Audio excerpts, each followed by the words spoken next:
कैसे हो आप सभी। मेरा नाम है मुकेश सुतार और मैं पढ़ाने वाला हूँ 10+2 लेवल मैथ्स, जो किसी भी गवर्नमेंट एग्जाम जैसे एसएससी हो गया, बैंक हो गया, रेलवे हो गया, पीटीटी हो गया, गवर्नमेंट एग्जाम्स में काम आने वाली है। जुड़े रहे मेरे चैनल MS स्टडी 01 के साथ और अपनी तैयारी को एक अच्छे लेवल पे ले जाइए।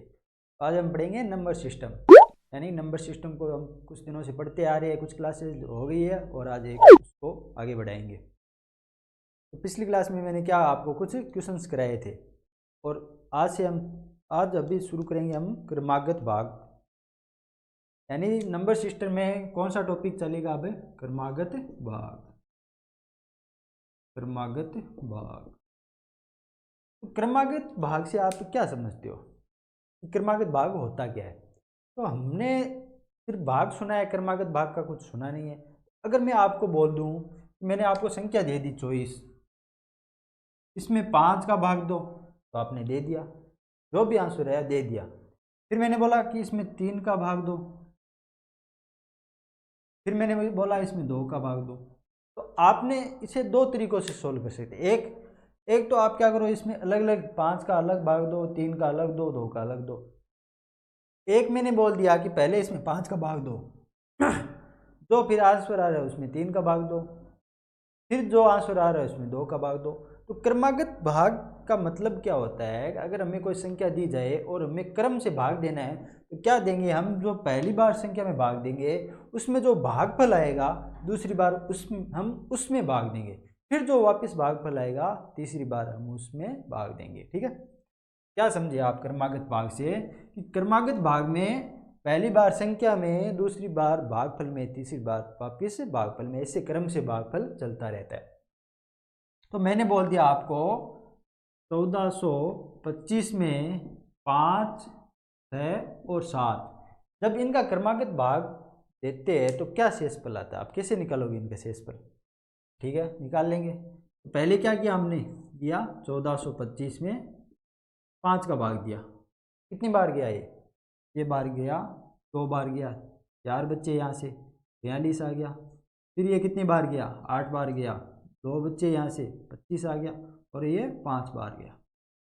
ठीक है, तो यहाँ पे 0 शेषफल आ गया। मतलब अगर जब हम 5 से भाग देंगे तो रिमाइंडर कितना आएगा हमारे पास, जब हम 5 से भाग देंगे तो रिमाइंडर कितना आएगा हमारे पास, रिमाइंडर आ जाएगा 0। ठीक है, यानी कि शेषफल 0 आ जाएगा। एक मिनट रुको, जब मैंने इसको 1425 को 5 से भाग दिया तो यहाँ पे आ रहा, कितना आ रहा था, 2, 8 और 5, और रिमाइंडर आ रहा था 0। अब मैं क्या करूँगा, इसमें क्रम से भाग देने का क्या मतलब बताया था मैंने यहाँ पे। अब जो हमारे भागफल आ रहा है उसमें अगली संख्या का भाग देना, इसमें 6 का भाग देंगे, तो कितनी बार गया ये, 6 चौक 24, यहाँ पे बच्चा 4, चल गई आ गई 5। इसमें कितनी बार गया, 7 छंग 42, यहाँ पे बच्चा 3, इसमें रिमाइंडर कितना बच रहा है, यहाँ पे 3 बच रहा है। फिर मैंने क्या किया, वापस नेक्स्ट में भाग दो, तो यहाँ पे भागफल कितना है 47, उसमें जब 7 का भाग देंगे तो रिमाइंडर कितनी बार जाएगा, 6 संते 42, 6 बार मतलब पूर्णतः गया। और अब यहाँ पे रिमाइंडर कितना बच रहा है, यहाँ पे रिमाइंडर बच रहा है 5। तो इसका क्या मतलब हुआ कि अगर हमें क्रम से भाग देना हो तो हम कैसे देंगे, पहली बार संख्या में, फिर जो यहाँ पे भागफल आ रहा है दूसरी बार उसमें, जो वापस भागफल आ रहा है तीसरी बार उसमें। अगर यहाँ पे कोई और भी संख्या होती तो हम वापस अभी तीसरे भागफल में देते। तो पहली बार दिया हमें, रिमाइंडर 0 आया, दूसरी बार में रिमाइंडर 3 आया, तीसरी बार में रिमाइंडर 5 आया। ठीक है, तो अभी आप क्वेश्चन क्या कहता है कि 371 में 5, 4, 5, 6 का क्रमागत भाग देने पर शेषफल क्या, याद करो। ठीक है, तो हम क्या करेंगे, 371 में कितने का, 4, 5 और 6 का क्रमागत भाग देना है। फर्स्ट क्वेश्चन हम देंगे क्रमागत भाग। हमने क्या किया, पहले 371 में भाग दिया तो कितना आया, यहाँ पे 4 से भाग दिया तो कितना आ रहा है, कितनी बार जा रहा है, 9 चौक 36, बच्चे 1, फिर 1 ले लिया, ये भैया 92, तो यहाँ पे रिमाइंडर कितने आ रहा है, 3 आ रहा है। फिर मैंने क्या किया, 92 में भाग दो इसका, 92 में दिया किसका, 5 का दिया, ये कितनी बार जा रहा है, 1 बार गया यहाँ पे, तो यहाँ पे कितने बच्चे 5, यहाँ पे बच्चे 4, यहाँ पे 42 आ गया, 18 8 बार गया, यहाँ पे 2, इस बार रिमाइंडर कितने आ गया, 2 आ गया। अब मैंने क्या कहा, अगली बार 6 से भाग दो, तो यहाँ पे जब 6 से भाग दिया तो ये 3 बार गया और रिमाइंडर आ गया यहाँ पे 0। तो जब हमने क्वेश्चन क्या पूछ रहा है कि 371 में 4, 5, 6 का क्रमागत भाग देने पर शेषफल ज्ञात करो। तो क्रमागत जब हमने 4, 5, 6 का भाग दिया तो हमारे पास शेषफल क्या आया, 3 आया, फिर 2 आया और 0 आया, यानी क्रम से ये हमारे पास शेषफल आएंगे। तो आंसर कौन सा आ गया, 3, 2, 0, फर्स्ट ऑप्शन, ए ऑप्शन। ठीक है, समझ में आया। क्वेश्चन कहता है किसी संख्या में 5, 6, 7 का क्रमागत भाग देने पर शेषफल 3, 4, 5 प्राप्त होता है। यदि अंतिम भागफल 5 है तो वह संख्या ज्ञात करो। कोई संख्या हमें नहीं पता, कोई संख्या x है, उसमें किसका भाग दे रहे हैं, उसमें भाग दे रहे हैं 5, 6 और 7 का क्रमागत है। तो हमें शेषफल क्या मिल रहा है, जब 5 का भाग दिया तो शेषफल आया कितना, 3, नहीं है ना, 3, 4, 5। तो 5 का भाग दिया तो शेषफल आया 3, 4 का भाग दिया तो रिमाइंडर कितना आ रहा है हमारे पास, 6 का भाग देने पर 4 आ रहा है और 7 का भाग देने पर 5 आ रहा है। ठीक है, और फिर क्वेश्चन क्या कह रहा है कि यदि अंतिम भागफल 5 हो, अंतिम भागफल ये कितना है हमारे पास, ये हमारे पास 5 है। तो संख्या यानी x की वैल्यू ज्ञात करनी है। तो अंतिम भागफल से क्या मतलब हुआ, अंतिम भागफल से मतलब हुआ कि जब हमने अंतिम बार संख्या को 7 से जब भाग दिया तो उसमें वो 5 बार पूर्णतः भाज्य हुई, तो शेषफल कितना बचा, 5। तो अगर हम यहाँ पे x1 की वैल्यू माने, x2 हमने मान लो तीसरी जो संख्या बन रही थी, x1 पहली और x ये संख्या, जब हमने तीसरी बार किसी संख्या में भाग दिया तो वहाँ पे भागफल कितना आया हमारे पास, 5। तो हमने संख्या में कितनी बार भाग दिया, तो हमें पता है कि भाज्य बराबर क्या होता है, भाज्य इंटू भागफल प्लस शेषफल। तो यहाँ पे हमारा भाज्य कितना है 7, भागफल कितना आ रहा है 5 प्लस शेषफल यानी 5। तो हमारे पास संख्या कितनी बन गई, 40। यानी जब हमने संख्या में दूसरी भाग दिया तो हमारे पास संख्या 40 बनी थी। ये 40 हमारे पास कहाँ से बनी, 40 है क्या चीज़, 40 एक भागफल ही है, दूसरी बार का भागफल ही तो है। तो 40 अगर भागफल है तो वहाँ पे संख्या कौन सी थी, तो 40 हमने भागफल कैसे निकाला था, जब हमने एक संख्या में जब 6 का भाग दिया था तो हमारे पास 40 आया था भागफल, और वहाँ पे शेषफल कितना आया था हमारे पास, 4 आया था। ये संख्या कितनी बन गई, ये बन गई 244। ठीक है, अब अगर हमारे पास 244 आ रहा है तो ये कहाँ से आ रहा है, तो ये आ रहा है पहली संख्या से। कैसे, जब हमारे पास एक्चुअली में शुरुआत में पहली संख्या थी, जब हमने क्रमागत भाग के रूप में पहली बार 5 का भाग दिया तो वो कितनी बार गया था, भागफल कितना था वहाँ पे 244 और शेषफल कितना था 3। तो संख्या क्या बन जाएगी, जब हमने पहली बार संख्या में 5 का भाग दिया तो ये 244 बार, यानी भागफल वहाँ पे 244 आए थे और शेषफल कितना आया था 3।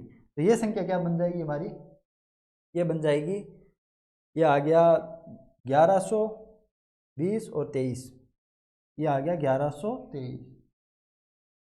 1223 आ रहा है क्या, गड़बड़ हुआ गया, सॉरी यहाँ पे 44 है ना, तो ये आ जाएगा 1223। ठीक है, आंसर आ गया। कैसे आया समझे आप।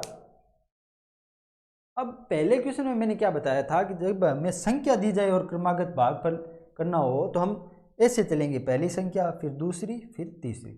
लेकिन अगर हमें संख्या के बारे में पूछा गया और भागफल और शेषफल दे दिए तो हमें रिवर्स फॉर्म में चलना है। हमें कैसे चलना है, रिवर्स। क्वेश्चन में क्या बह रहा था कि अंतिम भागफल 5 दिया था, अंतिम भागफल 5 आया कैसे, वो तभी तो आया जब अंत में हमने संख्या को 7 से भाग दिया। जब 7 से भाग दिया तो 5 बार ये भाग जाया, भागफल 5 आ रहा है। इसका क्या मतलब हुआ, जब हम संख्या को 7 से भाग दे रहे थे अंतिम रूप से तो वो 5 बार पूर्णतः भाज्य हुई और उसमें 5 शेषफल बना। अगर वो 5 बार पूर्णतः भाज्य हुई, 5 शेषफल बना, तो संख्या कौन सी बन गई, 40। फिर मैंने क्या कहा, अगर 40 हमारे पास कहाँ से आया, 40 एक ऐसी संख्या है जब हमने दूसरी बार जब हम संख्या को 6 से भाग दे रहे थे तो वहाँ पे भागफल 40 आया था। अगर वहाँ पे भागफल 40 आया था और हम 6 से भाग दे रहे थे और 4 शेषफल थे तो वहाँ पे संख्या कौन सी बन गई, 244। फिर वहाँ पे संख्या 244 बन गई तो पहली बार जब हम 5 से भाग दे रहे तब हमारा भागफल क्या आया था। तो मैंने क्या बताया कि भागफल एक क्रम में चलता है, क्रमागत भाग में। तो वहाँ पे अगर 244 दूसरी बार संख्या बन गई, इसका क्या मतलब हुआ, वह पहली बार जब हमने रियल संख्या को 5 से भाग दिया था उसमें वह भागफल आया था। इससे मैंने संख्या निकाल ली। ठीक है, नेक्स्ट 20 लास्ट का क्वेश्चन क्या कहता है कि किसी संख्या में 7, 9, 11 का क्रमागत भाग देने पर शेषफल क्रमशः 3, 4, 6 प्राप्त होता है। उसी संख्या में 11, 9, 7 का भाग देने पर दिया जाए तो शेषफल क्या होगा। क्वेश्चन क्या बोलता है कि मान लो कोई संख्या अक्स है, तब उसमें हम 7, 9 और 11 का भाग दे रहे हैं। 7, 9 और 11 का भाग दे रहे हैं, तो उसमें शेषफल कितने आ रहे हैं, 3, 4 और 6। रिमाइंडर कितने आ रहे हैं, 3, 4 और 6। ठीक है,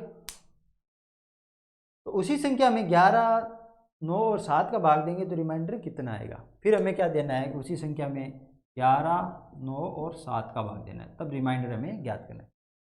पहले वाले क्वेश्चन में क्या दे रहा था हमें, संख्या। इसके लिए भी हमें क्या करना पड़ेगा, पहले संख्या निकालनी पड़ेगी। ठीक है, तो पहले वाले क्वेश्चन में हमने संख्या पूछी थी हमें से, और हमें अंतिम भागफल दिया था, लेकिन यहाँ पे क्या अंतिम भागफल दे नहीं रखा। तो हम क्या करेंगे, अंतिम भागफल क्या मान के चलेंगे। अगर पहली पॉसिबिलिटी हम क्या मानते हैं, पहली पॉसिबिलिटी मानते हैं अगर अंतिम भागफल 0 हो, मतलब संख्या ऐसी हो जहाँ पर अंतिम रूप से जब हम 11 से भाग देंगे तो वहाँ पे वो 0 बार जाएगा और वहाँ पे सिर्फ शेषफल 6 बचेगा। अगर अंतिम भागफल 0 हो, अंतिम भागफल बराबर 0, तब कैसे निकालेंगे। तो हमने क्या पढ़ा था कि संख्या कैसी बनेगी, x2, x1 और x रिवर्स फॉर्म में चलेगी।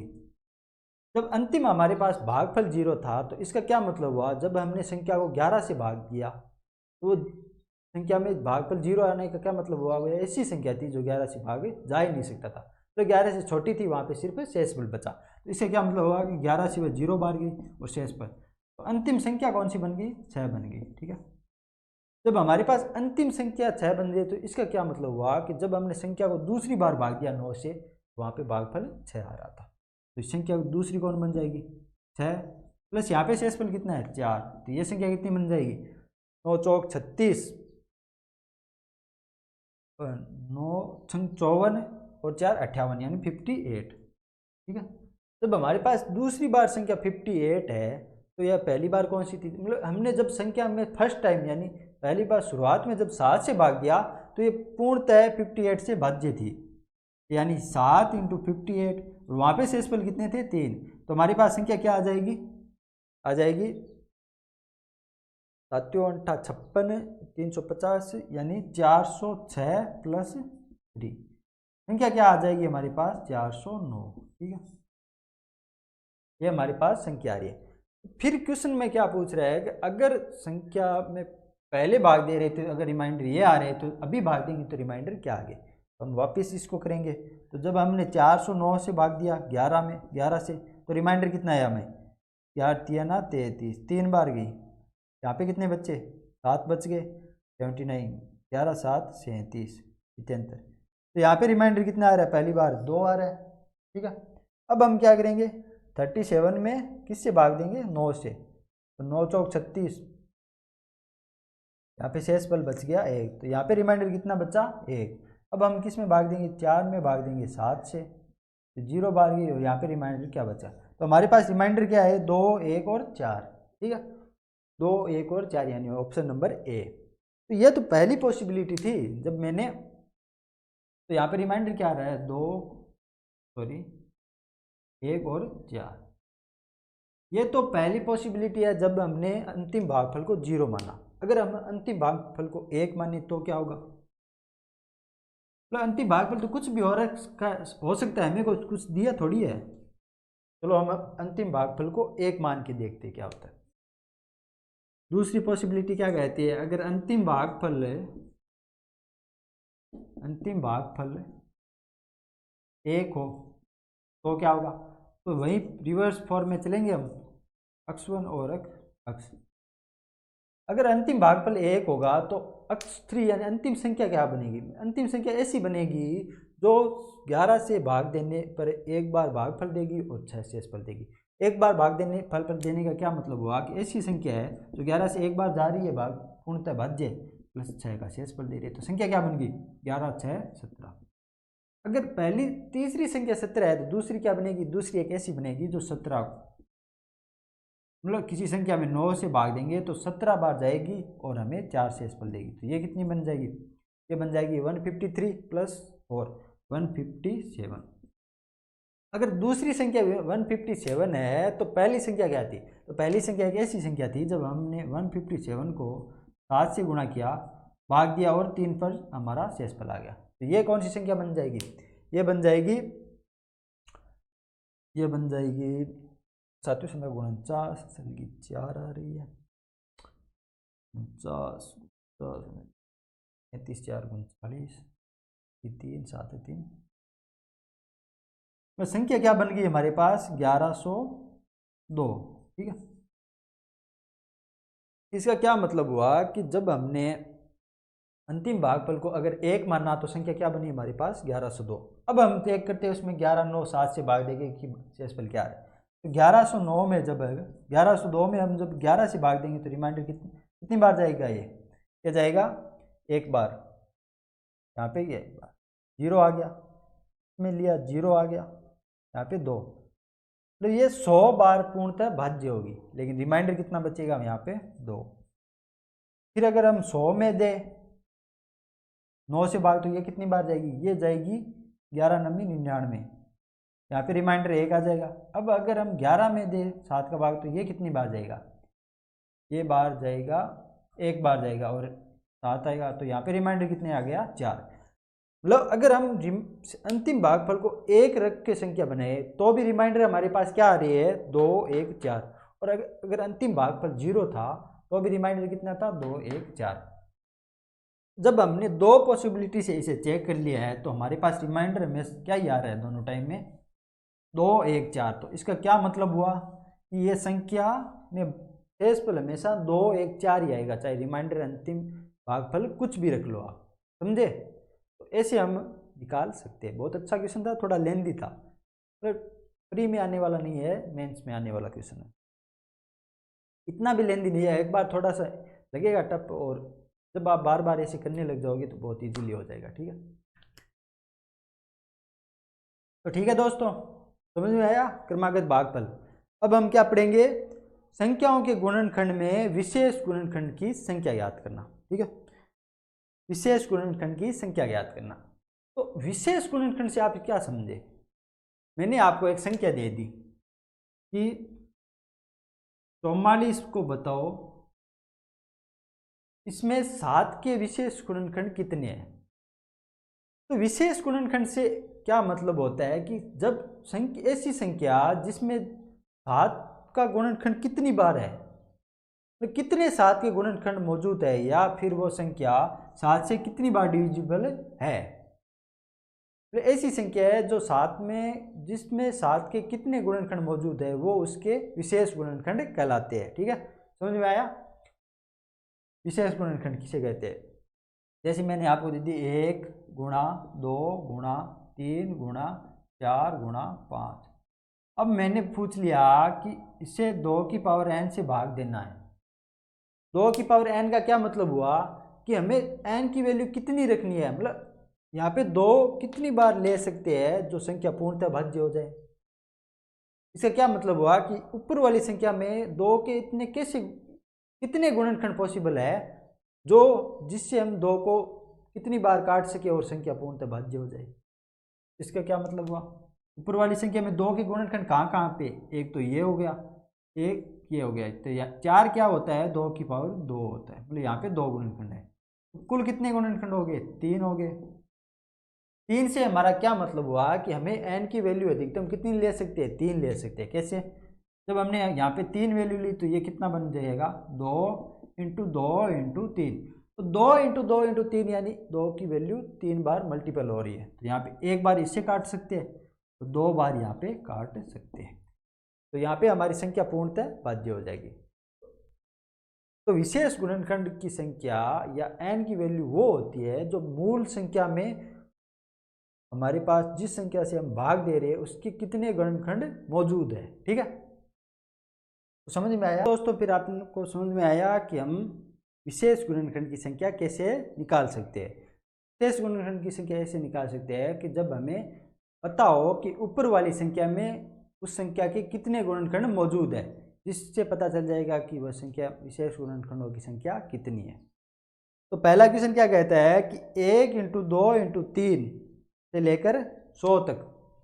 फर्स्ट क्वेश्चन क्या कहता है 1 × 2 × 3 × ऐसे लेकर 100 तक संख्या मौजूद है। ठीक है, तो 7 की पावर n से भाज्य, मतलब ये संख्या 7 की पावर n से भाज्य है।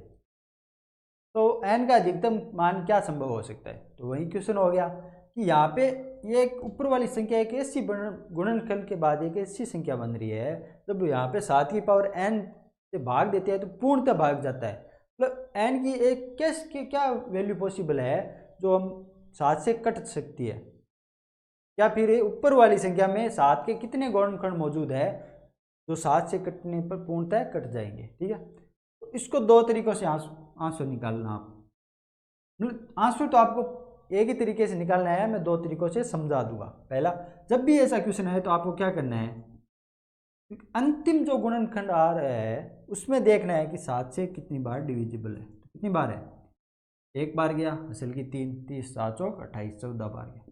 14 में वापस कितनी बार डिविजिबल है, 2 बार। इसके मैक्सिमम गुणनखंड कितने होंगे, 16।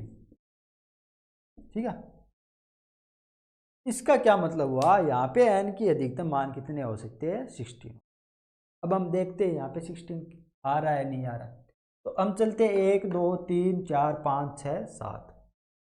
तो इसका क्या मतलब हुआ कि 7 एक ऐसा नंबर है जो अभाज्य संख्या है, अभाज्य जो अपने से छोटी किसी अन्य संख्या से तो भाग मतलब डिविजिबल होगी ही नहीं। तो पहला गुणन क्या हो जाएगा, 7 आ जाएगा। फिर हम चलेंगे 8 9 10 11 12 13 14, तो ये 14 आ गया, इसमें गुणनखंड है। फिर हम कैसे चलेंगे, 15 16 17 18 19 20 21, तो 21 में 7 मौजूद है। ऐसे 28 में मौजूद है, 35 में मौजूद है।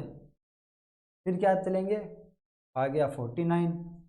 तो अब हमें एक चीज़ का ध्यान रखना है, सॉरी पहले आएगा 42।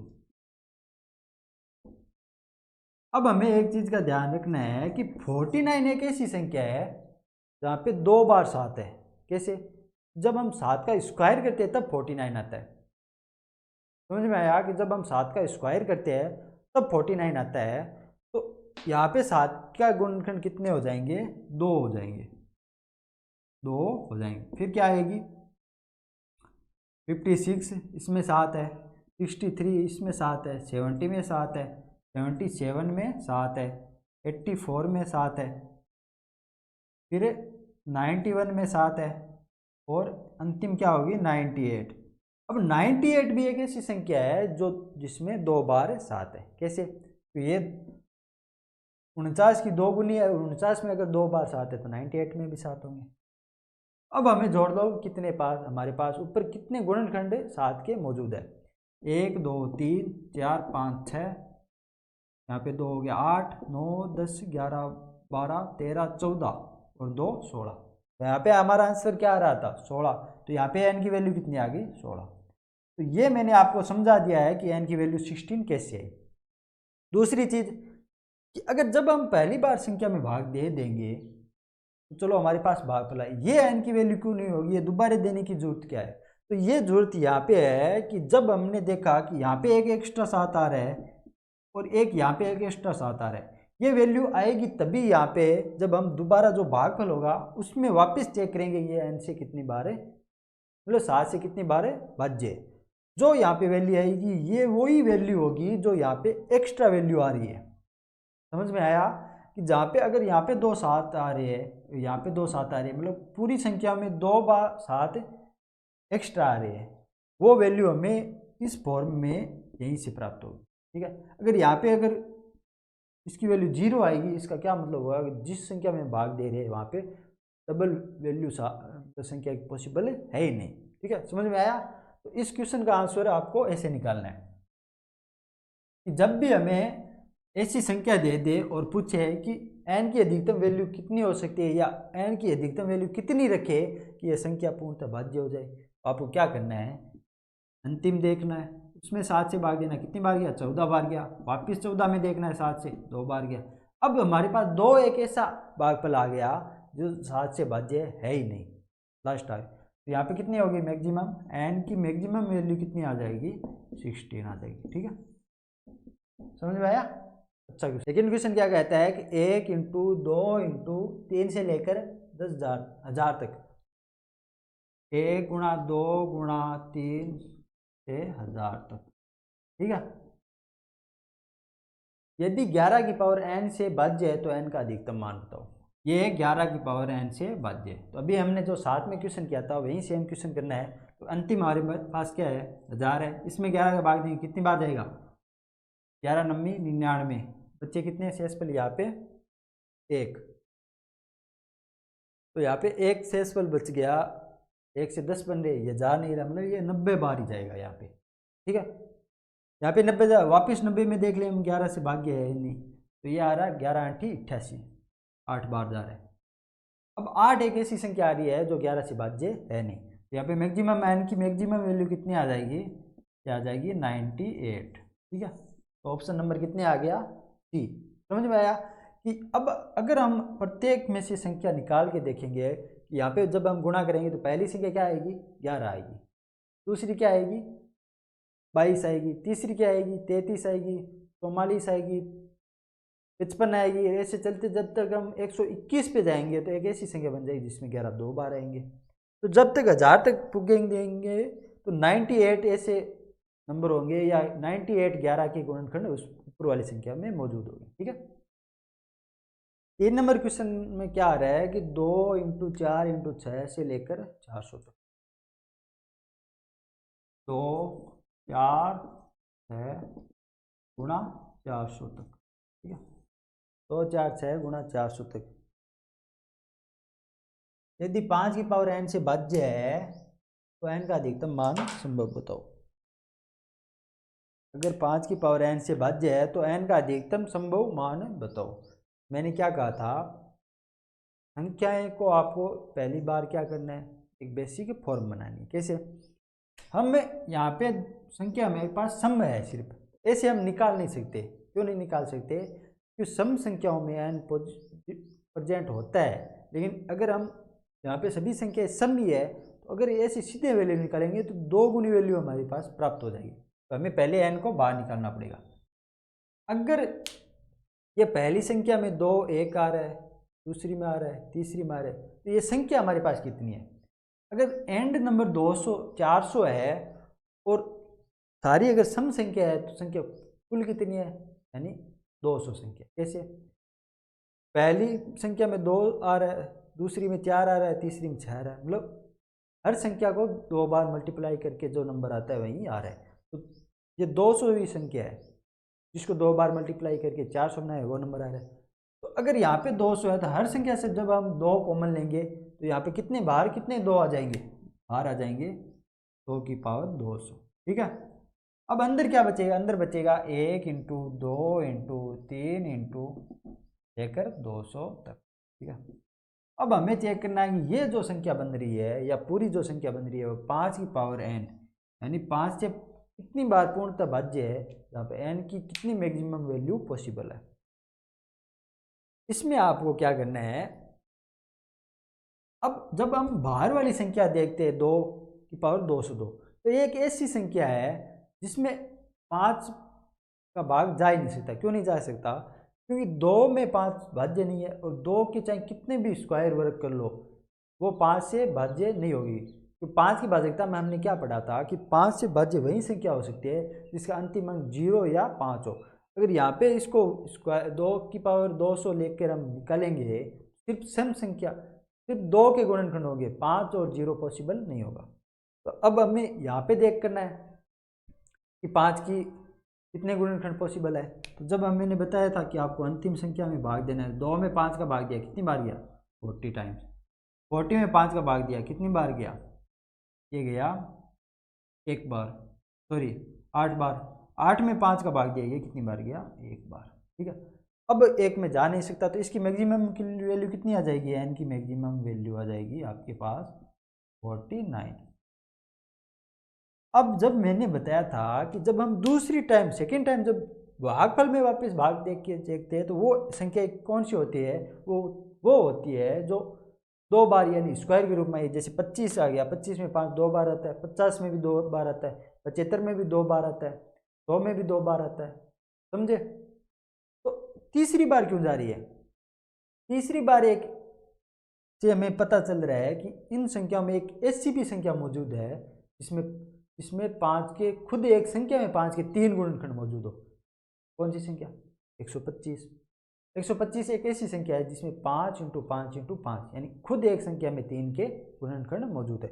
वो तीसरी बार में हमें उसी तीसरी संख्या का गुणनखंड पता चलेगा। तो यहाँ पे n की मैक्सिमम वैल्यू कितनी आ जाएगी? 49। अब चाहे बाहर वाली संख्या को इससे गुणा करे या ना करे कोई फर्क नहीं पड़ेगा। क्यों? क्योंकि यहाँ पे सिर्फ 2 के गुणनखंड मौजूद है और 2 के गुणनखंड में 5 का भाग नहीं जाता। समझ में आया? तो आंसर कितना आ जाएगा? 49। 4 नंबर करो आप। 4 नंबर क्वेश्चन क्या कहता है? 3 इंटू 6 इंटू 9 से लेकर 2 तक। 3 इंटू 6 इंटू 9 इंटू 600 तक। जब इसको हम 13 की पावर n से भाज्य है तो n का अधिकतम मान बनाओ। 13 की पावर n से भाज्य। ठीक है, हम देख रहे हैं कि संख्या हमें किस फॉर्म में बनानी है, 1 से लेकर शुरुआत करनी है। ठीक है, तो यहाँ पे 3 बाहर निकालेंगे। तो पहली संख्या में 3 बाहर निकल रहा है तो ये 3 की कितने 3 बाहर निकलेंगे? तो हम देख रहे हैं कि पहली संख्या 3 गुना है, दूसरी वापस 3 गुना है, तीसरी वापस 3 गुना है। तो लास्ट की संख्या में जब पता चलेगा कितने नंबर की संख्या है तो उससे 3 का भाग देंगे। यहाँ पे 3 का भाग दिए तो 200 आ रहे। तो यहाँ पे कितने संख्या है? 200 संख्या। 200 संख्या में हमने सबसे जब 3 को अलग किया तो 3 की पावर 200 हमारे पास प्राप्त हो। अंदर क्या बचा? 1 इंटू 2 इंटू 3 से लेकर 200 तक। इसमें हमें 13 की पावर n से भाग देना।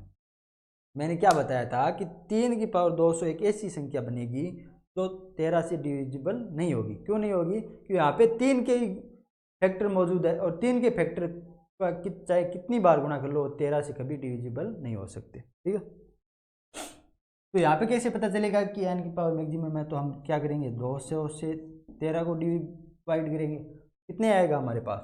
ये आ जाएगा, एक बार गया, बच्चे 7 70 13 पंजो 65 यानी 15 आ रहा है। वापिस 15 में 13 का भाग देंगे तो कितनी बार गया? ये एक बार जा रहा है, अभी जाएगा नहीं। तो n की मैक्सिमम वैल्यू कितनी आ गई हमारे पास? ये आ जाएगी 16। समझ में आया कि n की मैक्सिमम वैल्यू हमारे पास कितनी आ गई? 16। अब आपको पता करना है कि ऐसी इन संख्याओं में ऐसी कौन सी संख्या है जिसमें 13 2 बार आ रहे हैं। तो 2 बार संख्या में उसी में आ सकते हैं जिसमें स्क्वायर मौजूद हो। तो जब हम 13 का स्क्वायर करते हैं तो कितना आता है हमारे पास? जब हम 13 का स्क्वायर करते हैं तो कितना होता है? 169। तो क्या 169 1 से 200 तक मौजूद है? हाँ है सर, आता है बीच में। इसलिए ये एक ऐसी टर्म बन जाएगी जहाँ पे 13 2 बार आएगा। उसके अलावा ऐसी कोई टर्म है जहाँ पे 13 दूसरी बार आ सकता है ही नहीं। क्यों? अगर वापस हम इसको 2 गुणा करेंगे तो ये कितना बन जाएगा? ये बन जाएगा 338। तो हमारे पास तो टर्म कितनी है? 200 तक ही। ये पॉसिबल ही नहीं। इसका क्या मतलब हुआ कि हमें एक एक्स्ट्रा 13 मिल रहा है। तो हमारे पास n की मैक्सिमम वैल्यू कितनी आ जाएगी? 16 आ जाएगी। ठीक है, 5 नंबर क्वेश्चन क्या कहता है कि 1 इंटू 2 इंटू 3 से लेकर में कितने तक? 100 तक। यदि 6 की पावर n से भाज्य है तो n का अधिकतम मान बताओ। ठीक है, 5 नंबर क्वेश्चन क्या आता है? 1 इंटू 2 इंटू 3 से लेकर 100 तक अगर 6 की पावर n से भाज्य है तो n का मैक्सिमम मान बताओ। तो हमने भाजकता में डिविजिबिलिटी में क्या पढ़ा था? अगर कोई संख्या 6 से भाज्य है तो कैसे पता चलेगा? 6 से भाजकता या फिर जो संख्या भाज्य संख्या है उसकी भाजकता चेक करनी है तो हमें उसके फैक्टर की भाजकता चेक करनी पड़ेगी। 6 के फैक्टर क्या होते हैं? 6 होते हैं 2 इंटू 3। तो हमें यहाँ पे चेक करना पड़ेगा 2 से भाजकता और 3 से भाजकता। इसका क्या मतलब हुआ कि अगर हमें 6 की पावर n का पता करना है तो ये हमें क्या पता करने पड़ेगा कि 2 की पावर n कितने मौजूद है और 3 की पावर कितने मौजूद है। ठीक है, तो हम कैसे पता चलेंगे? तो 2 की पावर n से पता करते हैं हम कितने मौजूद है। तो में 2 का भाग दिया कितने आ रहे हैं 50 आ रहा है। वापस 2 का भाग दिया 50 में कितने आ रहे हैं 25 आ रहे हैं। वापस 2 का भाग दिया कितने आ रहे हैं, ये आ रहे हैं में 12 आ जाएंगे। 12 में 2 का भाग दिया कितने आ रहे हैं, ये आ रहे हैं, फिर वापस से कर लो।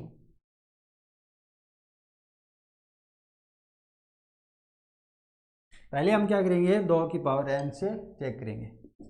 तो 100 में जब 2 की पावर n से भाग दिया तो कितने आ रहे हैं 50। 50 में चेक किया 25, 25 में चेक किया 12 है, 12 में चेक किया 6, 6 में चेक किया 3, 3 में चेक किया 1। मतलब इतनी संख्या पॉसिबल है तो कितनी हो जाएगी 50 और 25 75, 75 और 12 हो गए 87, 87 और 6 हो गए 6, 3, 9 और 1 10, यानी हो गया 97। मतलब ऊपर वाली संख्या में 97 2 के फैक्टर मौजूद है, तो क्या n का मान यहाँ पे अधिकतम 97 हो सकता है, हो सकता है। लेकिन हमें यह भी देखना पड़ेगा कि n के यहाँ पे 3 के कितने फैक्टर मौजूद है। अगर 3 के भी 97 फैक्टर मौजूद है तो n का मान 97 हो सकता है। क्यों हो सकता है, क्योंकि यहाँ पे 6 3 और 2 के गुणनखंड से बनेगी, जितने दोनों के बराबर फैक्टर होंगे वही n का मान पॉसिबल होगा। फिर मैंने आपको क्या बताया था कि यहाँ पे 25 कैसे आ रहा है, इसका क्या मतलब हुआ कि यहाँ पे 2 की स्क्वायर भी मौजूद है। 2 की स्क्वायर कितने होते हैं 4, मतलब पूरी संख्या में 25 4 भी मौजूद है। तीसरी बार क्या आ रहा है, मतलब एक ऐसी संख्या जिसमें 2 का क्यूब मतलब 8, मतलब यहाँ पे पूरी संख्या में 12 बार 8 भी मौजूद है। फिर क्या हुआ, चौथी बार क्या आ रहा है 6, मतलब 16 भी मौजूद है। यहाँ पे क्या 32 भी मौजूद है एक 2 बार, और 64 भी मौजूद है एक बार। समझ में आया, यही तो मैं बहुत समझा रहा था आपको। ये सिस्टम आप जब समझ जाओगे तो आपको बहुत ईजी लगने लगेगा। फिर सेकंड क्या चेक करते हैं हमें 2 की पावर 3, 3 की पावर n चेक करते हैं 3 से कितना डिविजिबल है। तो हम कैसे चेक करेंगे, जब 100 में 3 का भाग दिया तो कितनी बार गया 33 बार गया। 33 में 3 का भाग देंगे तो कितनी बार जाएगा 11 बार जाएगा। 11 में 3 का भाग देंगे कितनी बार जाएगा 3 बार जाएगा। 3 में 3 का भाग देंगे तो कितनी बार जाएगा 1 बार जाएगा। तो ये कितनी पॉसिबल होगी 33 और 11 44 और 4 48 एन है मैक्सिमम। अगर 3 से डिविजिबल अगर या फिर 3 के अगर 48 फैक्टर मौजूद है, इसका क्या मतलब हुआ, ये संख्या 3 से 48 बार ही पॉसिबल होगी डिविजिबल। लेकिन 2 के फैक्टर तो 97 है, तो क्या संख्या में n का मान 97 हो सकता है, बिल्कुल नहीं होगा। क्यों नहीं होगा, क्योंकि यहाँ पे जब हम इसको 6 से भाग देंगे, 6 की क्या वैल्यू होती है 2 × 3, तो 2 से तो ये कट जाएगा 97 बार, लेकिन 3 से नहीं कट पाएगा। जब 3 और 2 दोनों से कटेगा तभी तो 6 से कट पाएगा ना।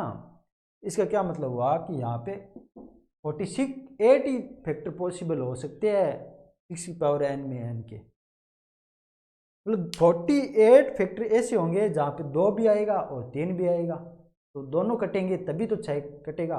इसलिए n का मैक्सिमम क्या पॉसिबल हो सकता है 48। ठीक है, समझ में आया। आपको जब भी ध्यान रखना है कि अगर हमें अभाज्य संख्या भाज्य संख्या दी जाए और उसके फैक्टर बन रहे हैं, हमें चेक करना है कि जो फैक्टर कम बन रहा है, मतलब जिस फैक्टर से n की मिनिमम वैल्यू आ रही है या कम वैल्यू आ रही है, यहाँ पे दोनों में n की इससे कम वैल्यू आ रही है, वहीं n की मैक्सिमम वैल्यू मूल संख्या में n की मैक्सिमम वैल्यू पॉसिबल हो। इसका आंसर क्या हो जाएगा 48। 4 नंबर पढ़ो। 6 नंबर क्वेश्चन क्या कहता है कि 4 × 8 × 12 से लेकर 1200 तक।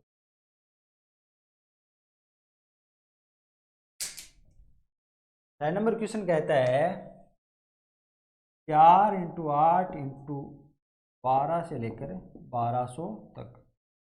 जब इसमें यदि एक पूर्णांक है, यहाँ पे पट्टे में क्या है 15 की पावर n, यदि एक पूर्णांक है तो n का अधिकतम मान बताओ।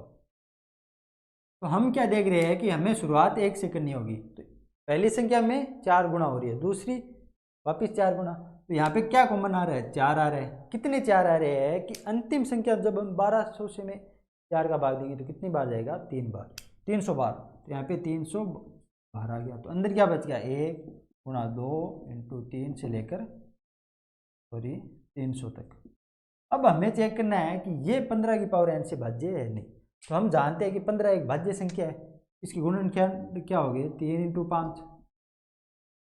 तो हमें चेक करना है कि ये 3 और 5 के यहाँ पे इस संख्या में कितने फैक्टर मौजूद हैं। क्या इसमें 3 के फैक्टर हो सकते हैं? नहीं हो सकते, बिल्कुल नहीं हो सकते। तो हमें इसमें चेक करना है। तो 3 की पावर n के लिए 300 में जब n का 3 से भाग देंगे तो कितनी बार जाएगा 100 हो जाएगा। फिर 100 में देंगे 33 जाएगा, 33 में देंगे 3 का 11 बार जाएगा, 11 में देंगे तो कितनी बार जाएगा 3 बार जाएगा, 3 में देंगे कितनी बार जाएगा 1।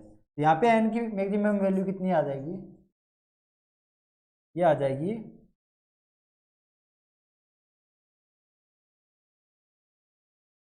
तो यहाँ से n की मैक्सिमम वैल्यू कितनी आ जाएगी, ये आ जाएगी n मैक्सिमम आ जाएगा यहाँ पे कितना आ जाएगा 2 133 144 और 4 148 148।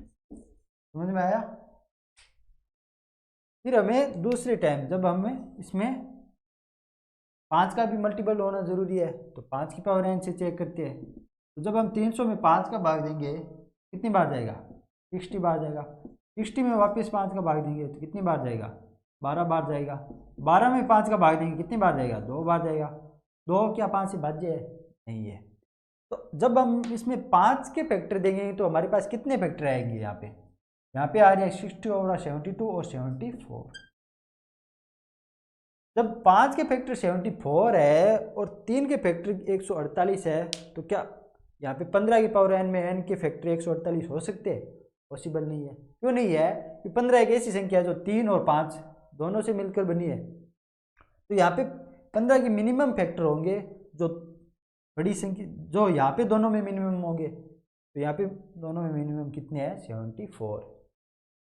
तो 15 की पावर n में n का मैक्सिमम क्या मान होगा 74 ही होगा। क्यों होगा? क्योंकि यहाँ पे 5 74 टाइम्स ही हो रहा है, यानी 5 के 74 ही फैक्टर प्रेजेंट है। जब 5 के इतने प्रेजेंट है तो चाहे 3 के कितने भी हो पूरी 15 नहीं बन पाएगा। 15 तभी बन पाएगा जब 3 और 5 दोनों मौजूद होंगे। ठीक है, तो यहाँ पे इस आंसर में n की मैक्सिमम वैल्यू क्या आ जाएगी, n मैक्सिमम आ जाएगा 74, इसका आंसर हो जाएगा। ठीक है, समझ में आया? अच्छा क्वेश्चन था। कहता है कि 1 से लेकर 150 तक एक 8 की पावर n पूर्णांक है तो n का अधिकतम मान बताओ। 7 नंबर क्वेश्चन करेंगे हम। 1 2 3 से लेकर 150 तक है, उसको 8 की पावर n से डिविजन किया जाता है। ठीक है, तो वहाँ पे बताना है कि एक पूर्णांक है तो n का अधिकतम मान बताओ। तो क्या हम डायरेक्ट इसमें 8 का भाग दे सकते हैं? नहीं दे सकते। क्यों नहीं दे सकते? क्योंकि 8 तो एक भाज्य संख्या है और भाज्य संख्या का अगर भाज्यता चेक करनी है तो हमें फैक्टर का भाग देना, फैक्टर चेक करने पड़ेंगे। 8 को कैसे लिख सकते हैं 2 की पावर 3n। अब हमें चेक करने पड़ेंगे इस संख्या में 2 के कितने फैक्टर मौजूद है। 2 के जितने फैक्टर मौजूद होंगे उनसे वापस 8 के फैक्टर हमें बनाने पड़ेंगे। तो हमें चेक करने हैं 2 की पावर 3n में 3n की वैल्यू निकालनी है। तो 150 को जब हम 2 से डिवाइड करेंगे कितनी बार जाएगा, ये 75 टाइम्स जाएगा। 75 में जब 2 से डिवाइड कितनी बार है 37 जाएगा। 37 में 2 से डिवाइड करेंगे कितनी बार जाएगा 18 बार जाएगा। 18 में 2 9 टाइम, 9 में 2 4 टाइम, 4 में 2 2 टाइम, 2 में 2 1 टाइम। ठीक है, तो हमें लास्ट वैल्यू कितनी आ जाएगी हमारे पास, यहाँ पे 1 आ जाएगा, यहाँ पे 2 आ जाएगा, यहाँ पे 4 आ जाएगा, यहाँ पे 9 आ जाएगा। ठीक है, तो यहाँ पे हमारे पास, यहाँ पे एक चीज़ का ध्यान रखना आपको, यहाँ पे हमारे पास n की मैक्सिमम वैल्यू नहीं आएगी। यहाँ पे 2 की पावर 3n है तो 3n की मैक्सिमम वैल्यू आएगी। तो 3n की मैक्सिमम वैल्यू कितनी आ जाएगी हमारे पास 75 और 37 कितने हो गए, ये हो जाएगा 112। 112 और 18 कितना हो जाएगा 130। 130 और 9 139, 143 और 3 146 146। जब हमारे पास n 3n की वैल्यू 146 है जो 2 की पावर है, तो हमें 8 की पावर ज्ञात करनी है, मतलब हमें इसमें 8 की मल्टीपल ज्ञात करनी है, 8 की गुणनखंड ज्ञात करनी है। तो n की वैल्यू कितनी हो जाएगी 146 इंटू 3। तो n की मैक्सिमम वैल्यू कितनी आ जाएगी हमारे पास, ये आ जाएगी 4 3 12 बच्चे 2 बोले यार ये यार 4 3 12 बच्चे 2 8 3 24 मतलब 8, मतलब एन की मैक्सिमम कितनी वैल्यू हो सकती है 48 ही पॉसिबल है। मतलब इसमें एस से सिर्फ 48 ही फैक्टर होंगे 8 के जो 8 से डिविजिबल हो या 8 बन रहा हो जिन, ठीक है। 2 के भी कितने भी हो कोई मतलब नहीं है, मैं तो 8 से डिविज करना है ना, तो हमें 8 का फैक्टर लेना पड़ेगा, और 8 का सीधा फैक्टर निकाल नहीं सकते क्योंकि ये एक भाज्य संख्या है, ठीक है। पता चल गया कैसे है आंसर। नेक्स्ट। तो ठीक है दोस्तों, बाकी सब हम नेक्स्ट क्लास में पढ़ेंगे, आज चैप्टर क्लास बहुत लंबी हो गई है। ओके, जुड़े रहे चैनल MS स्टडी 01 के साथ और अपनी तैयारी को एक अच्छे लेवल पे ले जाइए। ओके, बाकी सभी नेक्स्ट क्लास।